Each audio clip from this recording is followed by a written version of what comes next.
Good morning. Hello. Hello. This story is about Rupert, the most adorable parrot to ever fly onto my balcony.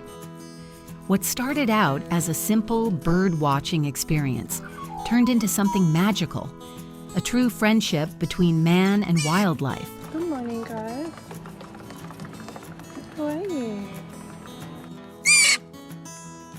Every morning when I walked out on my balcony, I noticed birds flying by.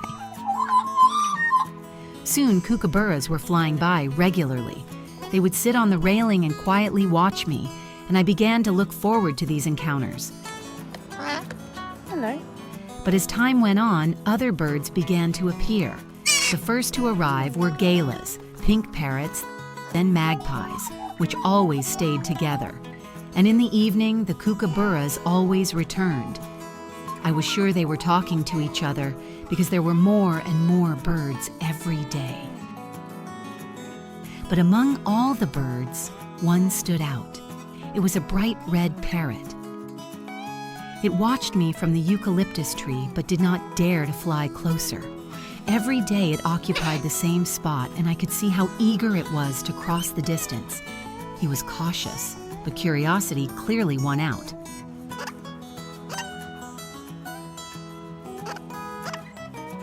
And then one day he did it.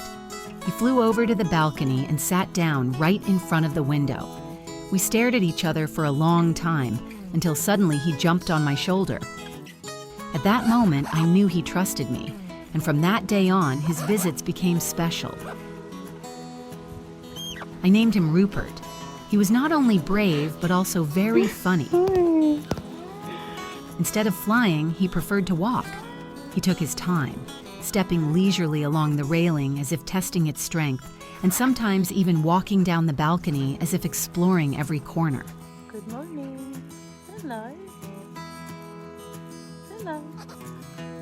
But what struck me most was that he was never alone. There was always another bird by his side, his girlfriend Greta.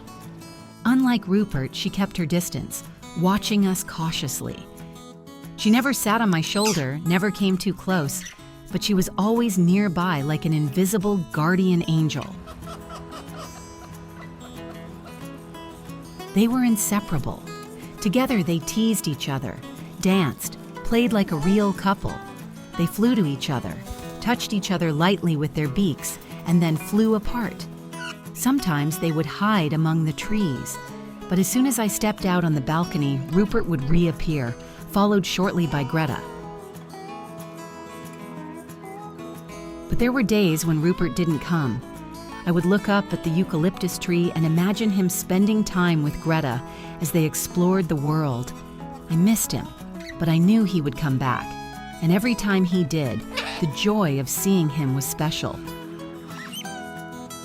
I saw different birds coming and going, their routes and habits changing. It taught me to appreciate the moments we are given here and now. Time spent in nature makes us more attentive, more grateful, and gives us a sense of harmony with the world. I got you some fluffy flowers. I am happy that I was able to enjoy these moments, that I had the chance to observe wildlife so closely. And I am especially grateful to Rupert, the little red parrot who made my days brighter and my heart kinder. If you like this story about Rupert, please like, comment, and subscribe to the channel to see more touching and inspiring stories. Before bringing an exotic pet into your home, be sure to consult with experts and learn about their specific needs. Proper research is the key to giving them the happy, healthy life they truly deserve.